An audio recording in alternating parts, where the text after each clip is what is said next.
বাজে রাত্রি 12:05। তো এখন আমার মা বানাচ্ছে পায়েস। কেন আমার বার্থডে চলে গেছে। আর আর মাম্মা স্টুডেন্ট আসছে না তোমার? হ্যাঁ, মায়ের একটা স্টুডেন্ট আসছে 13 তারিখে আমার বার্থডে উইশ করতে। বাড়িতে আসছে, কেন ফোন করেই তো উইশ করতে পারে।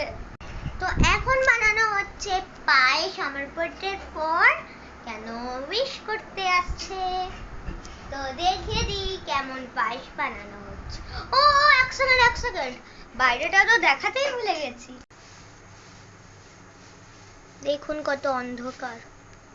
দেখুন এবার পায়েস, দেখুন পায়েস এবার কি ঢালছো মাম্মা? লাল বাতাসা।